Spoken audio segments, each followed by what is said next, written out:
Ladies and gentlemen, have you ever stopped to listen to that voice inside your head, the one that never seems to shut up? It whispers doubts, it shouts opinions, it replays old regrets, and sometimes it even argues with itself. But here's the real question. Who is talking? Is it you? If it is, then who is the you that's listening? If you've never considered this before, I invite you to stay with me, because understanding this might just be the most important realization of your life. We go through life assuming that our thoughts are ours, that this voice in our head is who we are. But what if I told you that's an illusion? What if I told you that this endless chatter is not your true self, but merely an echo of everything you've been told, everything you've experienced, everything you fear? And here's the beautiful part. Once you see through this illusion, you unlock something extraordinary. Freedom. From the moment we wake up, there it is. Talking, analyzing, planning, worrying, dreaming, we call it thinking. But have you ever noticed that thoughts arise by themselves? You don't choose them, they just appear. If you were truly in control of your thoughts, wouldn't you choose to silence the ones that make you suffer? Wouldn't you turn off the anxiety, the self-doubt, the endless rehearsals of past mistakes? But you can't, because this voice is not you. It's a program, a recording, a conditioned response, shaped by society, your parents, your past experiences. And yet we live as if this voice is the essence of our being. We obey it, we suffer for it, we defend it. But what happens when we stop believing every word it says? The moment you step back and simply listen to this voice, something incredible happens. You notice a gap, a space between the thought and the one observing the thought. That space is you. You are not the thoughts. You are the awareness watching them come and go. Like clouds drifting across the sky, they appear and disappear, but the sky itself remains untouched. This realization is the key to peace. Because when you see thoughts as passing events rather than absolute truths, you are no longer controlled by them.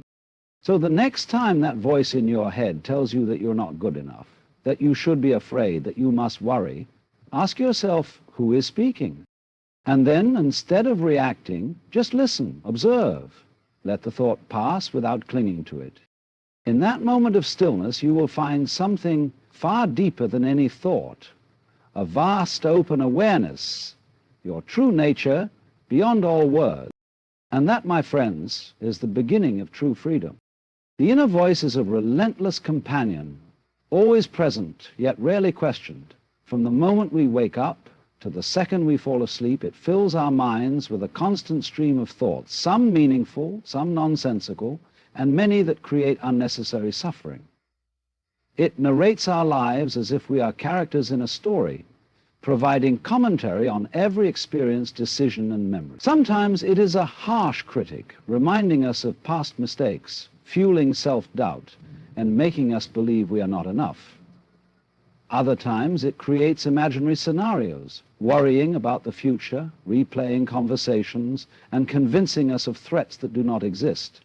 Yet, despite its power over our emotions and actions, we rarely stop to ask, who is speaking?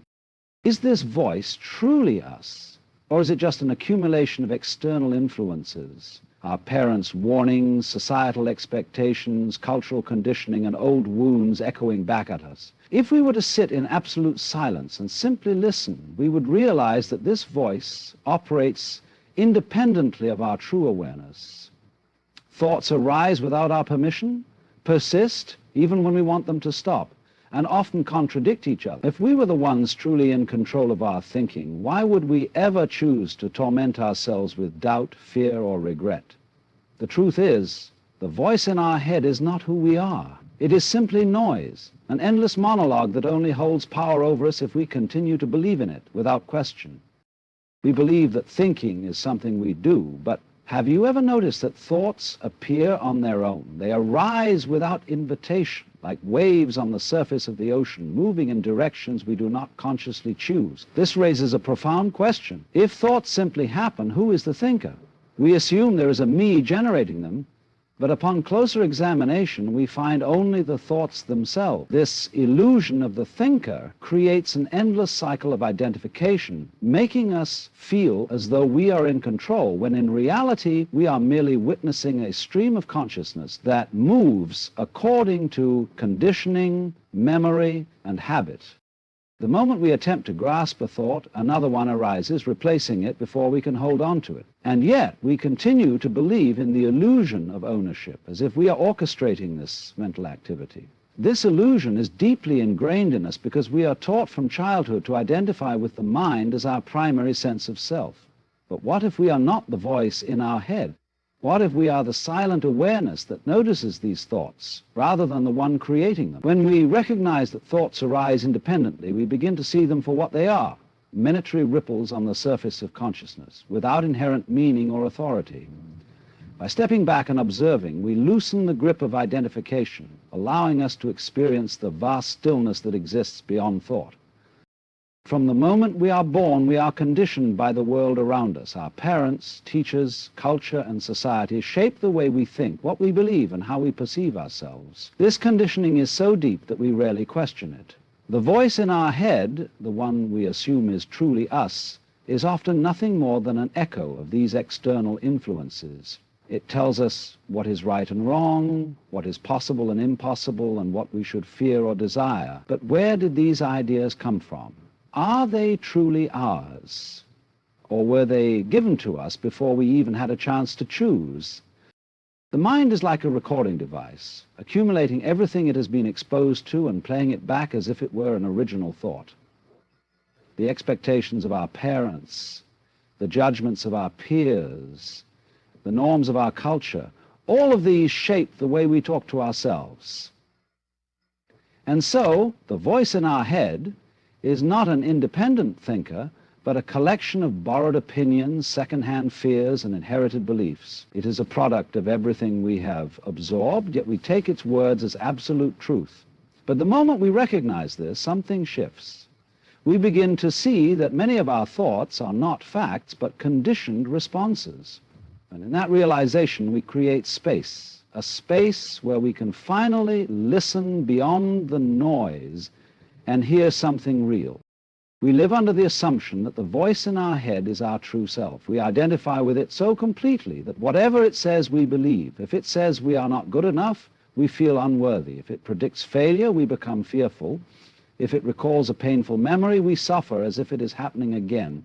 This over-identification with thought is the root of much of our suffering. We do not see thoughts as passing events, but as reflections of who we are. The moment we believe a thought to be an absolute truth, it takes control over us. We react to it, defend it, and structure our lives around it as if it were more real than the very life we are living in this moment. But a thought is just a thought. It has no weight, no substance, only the meaning we give it. If we step back and observe, we begin to see thoughts as fleeting clouds drifting across the sky of our awareness. Some are bright and pleasant, others dark and stormy, but none of them stay, and just like the sky is never harmed by the clouds that pass through it, our true nature remains untouched by the thoughts that appear in our mind. The moment we stop confusing thoughts with identity, we loosen their grip over us. We no longer need to fight, suppress, or control them. We simply let them come and go as we rest in the vastness of awareness. There is a profound stillness beneath the endless chatter of the mind, but most of us never notice it. We are so consumed by thoughts, by the voice that narrates our experiences, that we forget to listen to the silence that exists beyond it. Yet if we take a moment to simply observe, we will see that thoughts come and go, while something deeper remains unchanged. Pure awareness. This awareness is always present, like the open sky behind moving clouds, yet we rarely recognize it because we are too busy identifying with the ever-shifting patterns of thought. But the moment we stop and watch, a shift happens. We realize that we are not the noise, but the space in which the noise appears. This is the gateway to true freedom. When we stop clinging to every thought, we experience something rare in this world, inner peace. We no longer feel the need to argue with the mind, to fix every problem it presents, or to obey every demand it makes. Instead, we become the witness, resting in the silent awareness that has always been there. This stillness is not something we create. It is our natural state, hidden beneath the endless commentary of the mind. The more we rest in it, the less control thoughts have over us. In this space, we see that we were never trapped in our minds. We were simply too distracted by the noise to notice the freedom that was always here. The mind is like a restless river, always moving, always shifting, carrying thoughts downstream without pause. Most of us are caught in this current, believing we must follow every thought, chase every worry, and react to every fear. But what if we could step out of the river and onto the shore, watching the flow without being swept away? This is the key to liberation, not controlling the mind, not silencing it by force, but seeing it for what it is, a storyteller, not a master. The moment we recognize that thoughts are not absolute truths, their grip on us begins to loosen. We no longer feel compelled to obey every impulse or be disturbed by every worry. Instead, we watch, allowing thoughts to come and go like passing clouds without attachment. This simple shift changes everything. It creates space between the thought and the one who observes it. And in that space, we discover something extraordinary. We are not the voice inside our head. We are the awareness behind it. This realization is freedom. It means we are no longer controlled by old fears, past regrets, or future anxieties. We see thoughts as just mental events, not personal identities. The river still flows, but we are no longer drowning in it. We stand on the shore, watching, resting in the silence that has been there all along. And in that silence, we find the peace we have been searching for all our lives. So, who is talking in your head? If you have followed this journey, you may have started to see that the voice is not truly you. It is a collection of memories, conditioning, and passing thoughts, nothing more than an echo of past experiences. And yet, for so long, you have mistaken this voice for your identity, allowing it to dictate your emotions, your fears, and even your sense of self.